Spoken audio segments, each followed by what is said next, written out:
Hi everyone! Welcome to Ask Wardee. I brought some of my favorite kitchen things today. Wood, cutting boards, and utensils, because we're going to talk about how to care for them. So get ready for that. We're actually going to do a live demo of that. Before we do that though, I want to welcome you all to Ask Wardee, let you know that the show notes are ready for you. So everything I'm going to discuss is right at askwardee.tv. Just look for episode 68 and you can follow along or catch it later if you don't have time to sit through today's broadcast. There will also be the recording there later today. And those of you live on Periscope, welcome. Facebook, welcome. iTunes and blog listeners, watchers later, welcome to all of you. I'm so thrilled you're here. If you are with me live, leave your first name, where you're from, and what you're sipping on in the comments, like Mary Lou just did and said she's drinking green tea. I love to go back and read those. And if you're on Facebook, Facebook Live, Millie is right there in the comments. She can answer questions, respond to questions live, paste links and whatnot. So just look below the video. Actually, look below the video wherever you are and you'll see links to everything we're discussing. So I think that's all my opening notes. Oh, you know what I got to tell you all? I am a little bit distracted today. I want to be with you all, but I have to confess that our daughter and her husband had their first baby over the weekend. So life is, even though I'm not the one who had the baby, life is topsy-turvy right now, and we're all just a little bit somewhere else. So please forgive me if I get a little bit sidetracked, forget where I am, or you know what I mean. But it's such a blessing. God is so good. They're doing well. Of course, we love your prayers for their continued health and happiness and adjustment to new life as a family, breastfeeding, all that stuff that goes with a brand new baby, especially the first one. Okay, hi Rosemary. Thank you so much. Someone saying congratulations, Grandma. Yep, I am a grandma. It's kind of weird. So we're talking about wood cutting boards and utensils today, how to care for them. These things, wood cutting boards, utensils, they really make you feel like they're beautiful. It's like a throwback. It's nostalgic. It makes you feel like you're just in this beautiful old world, simple times, and you want to embrace that in your kitchen, right? At least I do. There's just such a wonderful feeling when you use something so solid, old, and beautiful. However, just like with anything else, you want to care for these things. And wood, bamboo, these things can last you for years and years. They can be things that you pass on to your grandchildren, or at least your children, with proper care. So we're going to be talking today about how to do that in a non-toxic way, because that's what Robin S. is asking. She's asking how to care for it in a non-toxic way that's healthy. So that's the point of today. I do have some tips, and I'm going to show you how to care for one of these cutting boards live on the spot here, because properly cared for, they can last you a long time, and that's what we want. Let me read you Robin's question. She said, what is the best way to maintain wooden cutting boards and utensils? I want something that doesn't go rancid, and I've read about a mineral oil and beeswax combination, but I'm not familiar with mineral oil. What does the term mineral mean? What is it? Is it non-toxic? Is it truly food safe? Are there organic and conventional varieties? I like to know all the details about something before I use it, but I feel like I'm in over my head. What do you use to maintain your wooden cutting boards and utensils? Thanks so much. Robin, great questions, and we're going to answer all of them. I do want to just cover some basic ground here for you and everybody, just to talk about the safety of wood, because it often comes up. People say, well, is wood really safe? Because it's porous, and if I cut raw meat on it, is that safe? Is wood really safe? Plastic seems like it's safe because you can just wash it clean. It's not porous. Well, wood actually is very safe, and in some respects, it's safer than plastic. There's a study from UC Davis that suggests, and this is a quote, food can be prepared safely on wooden cutting surfaces, and plastic cutting surfaces present some disadvantages. This whole study, I kind of read through their summary, is fascinating. You'll find a link to it if you visit the show notes or below this video. I found it notable two things. First of all, they tested new wood and new plastic by introducing disease-causing bacteria. And on the new wood surfaces, like a brand new cutting board, the disease-causing bacteria were not present after some point in time.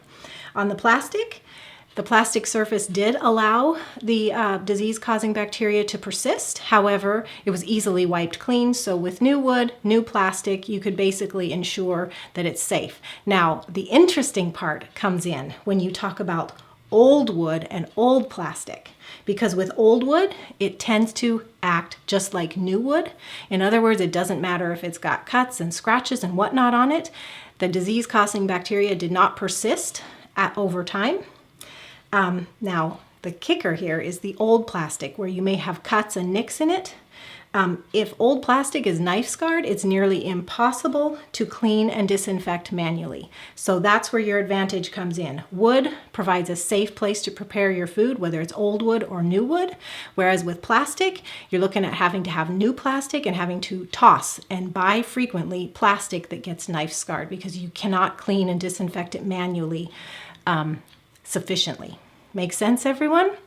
So the basic conclusion here is really wood is very safe, and if you're considering old wood versus old plastic, you want to go with old wood every time.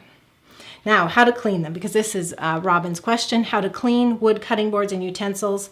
As I said, with proper care, they can last you for years and years and years, while plastics get worn out and must be tossed. So wood is just basically more frugal and a safer choice, as well as being functional, of course, because it works, right? I mean, you cut and you stir and you can do all that with wood. So let's say you're, you're preparing dinner and your cutting board is, soiled. You may have liquids absorbed, from cutting vegetables, shredding cheese, whatnot. Maybe you got some coconut oil in here, some fat from cooking because you're stirring and you lay your spoon on here. The way to clean it is simply hot soap and water and then air dry it or dry it and put it away. And I do want to say that I dislike letting it air dry if it's sitting on a wet towel and can't breathe, because I find that the edge that's on the wet towel gets blackened. And I brought an example of one that this happened to, so you can see the black edge there. I dislike that, and I take care to disinfect that, but I just don't want it on our cutting board. So everyone in our home is instructed, don't let this sit to dry on a towel where it can't breathe. So if you're going to air dry it, make sure it's propped up in a drainer or something so it's not sitting in moisture. And that's basically for most uses. Now, if you are preparing raw meat, then obviously clean it the normal way, but hydrogen peroxide is an effective disinfectant, so you can douse it with hydrogen peroxide to disinfect it. And if you're just using it for quick jobs, though, you just chopped something really quick, it's just not a big deal. I mean, let's say you just chopped a bell pepper or a diced onion. I don't even use soap. I just rinse with water and then air dry or towel dry and put away, because it's really not a big deal. And if I don't need soap, soap will strip away the oil, the seasoning on these. So there's no point, in my opinion, of using soap if you don't need to. So that's basically the cleaning and just your general day-to-day care of your wood cutting board and utensils. Now, if you want to talk about the oiling, Robin S. said she ran into mineral oil and a beeswax mixture for seasoning and oiling wood. And a lot of people use that. I do not care for that. Mineral oil is a byproduct of the petroleum refining process. So I don't care for me or my family to ingest that, so we don't use mineral oil. But you do want something that's not going to go rancid. You do want something that's edible. So my choice is coconut oil. That's what I use. And it's just simple. Just rub it on your materials, your utensils and cutting boards, which I'll show you in a moment. You can melt some of this and melt some beeswax into it to give it more of a salve consistency. I think it's an unnecessary step. You can simply use the coconut oil straight. And you do this because over time, especially with soap and use, this nice supple wood may get dry, cracked, warped. And with proper care and maintenance, you can avoid the cracking and the warping, which happens when it's overly dry, because you're just watching for signs that your wood is getting dry and you're oiling it to prevent the destruction of the wood so that you can pass on these heirlooms to future generations. You can get a lot of mileage out of these. So the process of oiling these is very simple. So if you use it, Then you wash it and dry it. So you want to start with a dry cutting board. And then, sorry about the noises, your coconut oil, which by the way, my favorite coconut oil source is Wilderness Family Naturals. There's links at askwardee.tv or with this video. And really, this is extra virgin because that's what I have, but you can use lightly refined to, you know, very pure coconut oil. Any of those ranges will be fine. And you're gonna, it's not a super hot day. So take me a little bit of work to get this oil out, but I got some oil out. And you just rub it in. And if you don't want to get your hands dirty or you feel like a cloth would help you, get a cloth that you're okay with getting oil on, or use a paper towel and rub it all over. I use my fingers pretty much.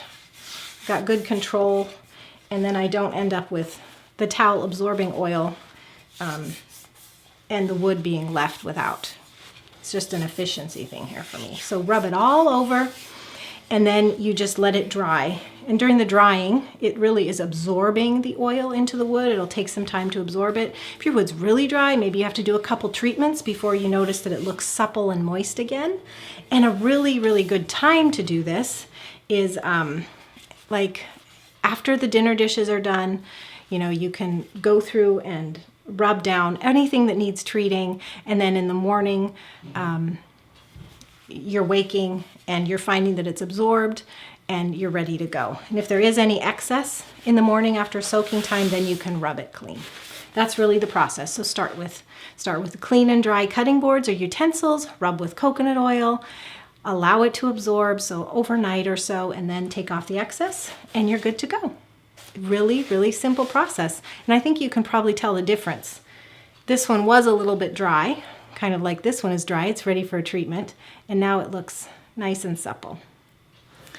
Let's talk about how often you want to do this. Really, the issue here is how often are your wood utensils and cutting boards getting use in your kitchen. So if you're a heavy cook and they're constantly seeing water and soap, then the oils that are in there and put on to season are going to get stripped away faster, so you would be seasoning more often. If they're not getting that much use, then you just wait till they show signs of dryness to treat them. As a general rule, I think for us home cooks, people that are cooking frequently, we have families, we aren't eating out so much, but we're cooking at home and we're doing a lot of from scratch cooking where we're chopping and whatnot. About a month is very good. That's what works for me. So once a month, right after dinner, I'll oil them all, or anything that needs it, and by the morning we're good to go for another month again.